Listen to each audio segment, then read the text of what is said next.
નમસ્કાર મિત્રો, સ્વાગત છે તમારું એચએનજીયુ સ્ટડી પોઈન્ટ યુટ્યુબ ચેનલના એક નવા વિડીયોમાં. આંગણવાડી ભરતીનું મેરિટ લિસ્ટ જ્યારથી પણ જાહેર કરવામાં આવ્યું છે ત્યારથી તમામ બહેનોના મનમાં એક જ પ્રશ્ન છે કે ડોક્યુમેન્ટ વેરિફિકેશન જે છે એ ક્યારે શરૂ થશે, અથવા તો એમનું ડોક્યુમેન્ટ વેરિફિકેશન લિસ્ટની અંદર નામ નથી આવ્યું તો એમણે જે અરજી કરેલી છે એ અરજીનું સોલ્યુશન ક્યારે જાહેર કરવામાં આવશે.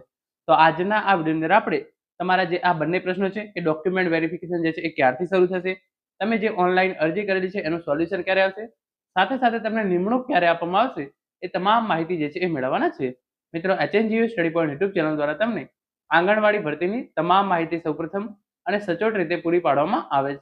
ભવિષ્યમાં પણ આવી તમામ માહિતી મેળવવા માટે ચેનલને અત્યારે સબસ્ક્રાઇબ કરી લેજો. તો હવે શરૂ કરીએ આજનો વિડીયો. તો તમે જોઈ શકો છો, આંગણવાડી ભરતી 2025 મેરિટ લિસ્ટ જાહેર. આંગણવાડી ભરતી ડોક્યુમેન્ટ વેરિફિકેશન જે છે એ ક્યારે કરવામાં આવશે, તમે કરેલી અરજીનું સોલ્યુશન જે છે એ ક્યારે કરવામાં આવશે, નિમણૂક ક્યારે આપવામાં આવશે, અને આંગણવાડીની તમામ બહેનો માટે જે મોટા સમાચાર સામે આવ્યા છે એ આપણે એક પછી એક જે છે એ વિગતવાર જોવાના છે. તો સૌપ્રથમ તમે જોઈ શકો છો કે આંગણવાડી ભરતીનું જે છે એ મેરિટ લિસ્ટ જે છે એ ઓલરેડી જાહેર કરી દેવામાં આવ્યું છે. જો તમે હજુ સુધી મેરિટ ચેક ના કર્યું હોય તો EHRMS ગુજરાતની જે આ ઓફિશિયલ વેબસાઇટ છે એના પર જઈ અને તમે જે આ મેરિટ લિસ્ટ છે એ ચેક કરી શકો છો. એની અંદર મેરિટ લિસ્ટ જાહેર કરવામાં આવ્યું હતું, રિજેક્ટ લિસ્ટ જાહેર કરવામાં આવ્યું હતું, અને જે પણ ઉમેદવારો રિજેક્ટ લિસ્ટની અંદર આવ્યા હોય અથવા તો બીજા કોઈ પણ કારણોસર જે છે એ અપીલ કરવા માંગતા હોય એમના માટે અપ્લાયનો જે છે એ અપ્લાય ગ્રીવન્સ એનો પણ જે છે એ ઓપ્શન આપવામાં આવેલો હતો. તો એના પર ક્લિક કરી અને તમે જે છે એ અરજી પણ ઓલરેડી નોંધાવી દીધેલી હશે. તો તમે જોઈ શકો છો, અહીંયા માત્ર બનાસકાંઠા જિલ્લા માટે જે છે એ વાત કરેલી છે, પરંતુ આ તમામ ગુજરાતના જે છે એ બહેનો માટે લાગુ પડે છે. આંગણવાડી કાર્યકર અને તેડાગર ભરતીમાં 317 જે છે એ અપીલ માત્ર બનાસકાંઠા જિલ્લાની અંદર જે છે એ કરવામાં આવેલી હતી, અને બનાસકાંઠા જિલ્લાની 547 જગ્યાઓ માટે 9682 જે છે એ બહેનોએ જે છે એ અરજી કરેલી હતી. આ વાત જે છે એ બનાસકાંઠાને લક્ષીને કરવામાં આવી છે, પરંતુ તમામ જે છે એ બહેનો માટે આ લાગુ પડે છે. બનાસકાંઠા જિલ્લામાં આંગણવાડી કાર્યકર અને તેડાગર બહેનોની ભરતી માટે જાહેરાત બહાર પાડવામાં આવી હતી, જેમાં 547 બેઠકો માટે 9682 અરજીઓ નોંધાઈ છે, જેમાં 317 અપીલો જે છે એ દાખલ થઈ છે, જેની સુનાવણી બાદ મેરિટના આધારે કાર્યકર અને તેડાગર બહેનોની જે છે એ નિમણૂક કરવામાં આવશે. તો જે આ 317 અપીલ કરવામાં આવી છે એની જે છે એ પહેલા સુનાવણી કરવામાં આવશે, અને એના પછી મેરિટના આધારે આંગણવાડી કાર્યકર અને તેડાગર બહેનોને જે છે એ નિમણૂક આપવાની જે છે એ કામગીરી કરવામાં આવશે. તો તમે જે અરજી કરી છે એનું સોલ્યુશન અપીલોની 9 ઓક્ટોબરની સુનાવણી બાદ મેરિટના ધોરણે નિમણૂક આપવામાં આવશે. તો તમામ ગુજરાતની તમામ બહેનોએ જે આંગણવાડી કાર્યકર અને તેડાગર બહેનોની ભરતી માટે જે છે એ અપીલ કરી છે, એ તમામ અપીલોની જે છે એ સુનાવણી 9 ઓક્ટોબરના રોજ જે છે એ જાહેર કરી દેવામાં આવશે. તો 9 ઓક્ટોબરના તમને જે છે એ ખબર પડી જશે કે તમે જે પણ અપીલ કરી છે એ રિજેક્ટ થઈ છે કે એને જે છે એ એક્સેપ્ટ કરવામાં આવેલી છે. બનાસકાંઠા જિલ્લામાં નંદ ઘરોમાં નાના ભૂલકાઓમાં સંસ્કારનું સિંચન કરતી આંગણવાડી કાર્યકર અને તેડાગર બહેનોની ખાલી જગ્યાઓ ભરવા માટે ICDS વિભાગ દ્વારા જાહેરાત બહાર પાડવામાં આવી હતી, જેમાં 547 જગ્યાઓ માટે 9682 અરજીઓ જે છે એ ઓનલાઈન નોંધાઈ હતી.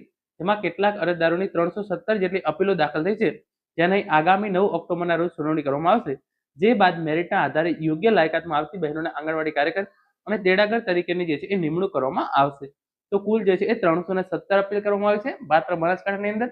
આખા ગુજરાતની અંદર જે છે એ આના કરતા ઘણી બધી જે છે એ અપીલો કરવામાં આવેલી હશે, અને જે પણ અપીલો છે એની સુનાવણી 9 ઓક્ટોબરના રોજ જે છે એ કરવામાં આવશે. તો આપણો પહેલો પ્રશ્ન કે આપણી જે છે એ તમે જે પણ અપીલ કરી છે એની સુનાવણી ક્યારે કરવામાં આવશે, તો 9 ઓક્ટોબરના રોજ તમે જે પણ અપીલ કરેલી છે એની જે છે એ સુનાવણી કરવામાં આવશે, અને એના પછી મેરિટના આધારે યોગ્ય ઉમેદવારોની જે છે એ નિમણૂક કરવાની કામગીરી છે એ કરવામાં આવશે. હવે તમારા જે આગળના પ્રશ્ન છે તમે જોઈ શકો છો, ઓનલાઈન અપીલ નકલ જે છે એ 9/10/2025 30/9/2025 થી 9/10/2025 સુધીમાં તમે જે પણ ઓનલાઈન અપીલ કરેલી છે એ અપીલની જે છે એ સુનાવણીની કામગીરી કરવામાં આવશે. તો 9/10/2025 સુધીમાં તમે જે પણ ઓનલાઈન અરજી કરેલી છે એની જે છે એ સુનાવણીની કામગીરી પૂરી કરી દેવામાં આવશે, અને પ્રમાણપત્ર તમારા ડોક્યુમેન્ટ વેરિફિકેશન જે છે એ ક્યારે કરવામાં આવશે, 10/10/2025 થી 19/10/2025 આ 10 દિવસો દરમિયાન તમારે જે છે એ ડોક્યુમેન્ટ વેરિફિકેશન જે છે એ કરાવવાનો રહેશે. 10/10/2025 થી 19/10/2025 આ 10 દિવસ તમારા માટે જે છે એ ખૂબ જ અગત્યના રહેશે.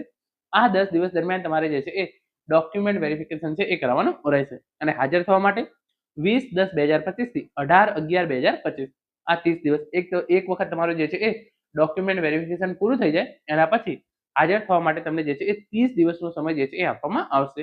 20/10/2025 થી 18/11/2025 દરમિયાન તમારે જે છે એ નિમણૂક જે છે એ મેળવી લેવાની રહેશે. તો 9/10/2025 સુધીમાં તમે જે પણ ઓનલાઈન અરજી કરેલી છે એનું રિજેક્ટ લિસ્ટ અને જે છે એ એક્સેપ્ટન્સ લિસ્ટ જે છે એ આવી જશે. આપણે વેબસાઇટ ઉપર જઈ અને તમે ચેક કરી શકો છો કે તમે જે અરજી કરી હતી એ રિજેક્ટ થઈ છે કે એને જે છે એ એક્સેપ્ટ કરવામાં આવી છે. તો 9/10/2025 સુધીમાં એની કામગીરી જે છે એ પૂરી થઈ કરી દેવામાં આવશે. 10/10/2025 થી 19/10/2025 આ 10 દિવસ દરમિયાન તમારું જે છે એ ડોક્યુમેન્ટ વેરિફિકેશન છે એ થશે. અને 20/10/2025 થી 18/11/2025 આ 30 દિવસ દરમિયાન તમારે જે છે એ હાજર થઈ જવાનું રહેશે. આગળ તમે આ જોઈ શકો છો તમામ જે છે એ લખ્યું છે પ્રમાણે 10 દિવસ જે છે એ પછી તમારા જે પણ ઓરિજિનલ ડોક્યુમેન્ટ છે એ સાથે તમારે જે છે એ 10 દિવસ અંદર જઈ અને તમારે જે છે એ તપાસ કરી લેવાની રહેશે. પછી જે બહેનો પ્રેફરન્સ ફર્સ્ટની અંદર છે એમને જે છે એ નોકરી મળી જશે. અને જે બહેનો વેઇટિંગ 1 અને વેઇટિંગ 2 ની અંદર છે એમને જે છે એ વેઇટિંગ લિસ્ટની અંદર સમાવેશ કરવામાં આવશે. અને એમને જે છે એ 6 મહિના અંદર પણ જે છે એ નોકરી મળી શકે છે. જે પ્રેફરન્સ ફર્સ્ટની અંદર છે એ બહેન નોકરી ના સ્વીકારે અથવા તો એના ડોક્યુમેન્ટની અંદર કોઈ પણ પ્રકારની ભૂલ થાય તો એવા કિસ્સાની અંદર જે બહેનો વેઇટિંગ 1 અને વેઇટિંગ 2 ની અંદર છે એમને જે છે એ નોકરી મળી શકે એમ છે. અને ઓનલાઈન અરજી જે મેરિટ થયા બાદ મેરિટ યાદી અંગે તમારે જે છે એ 10 દિવસની મુદત છે અને પછી કોઈ પણ અપીલ જે છે એ ધ્યાને લેવામાં આવશે નહીં. તો 9 ઓક્ટોબર 2025 સુધીમાં તમે જે પણ ઓનલાઈન અરજી કરેલી છે એનું સોલ્યુશન આવી જશે. એના પછી જે છે એ 10 દિવસ તમારું ડોક્યુમેન્ટ વેરિફિકેશન ચાલશે અને એના પછી તમને હાજર થવા માટે જે છે એ 1 મહિનાનો સમય આપવામાં આવશે. તો મિત્રો આ હતો આજનો વિડીયો જેની અંદર આપણે તમે કરેલી ઓનલાઈન અરજીનું સોલ્યુશન ક્યારે આવશે, એના પછી આપણે એ જોયું કે તમારું ડોક્યુમેન્ટ વેરિફિકેશન છે એ ક્યારથી શરૂ થશે અને તમને જે છે એ નિમણૂક ક્યારે આપવામાં આવશે. તો આ હતો આજનો video. Thank you so much for watching.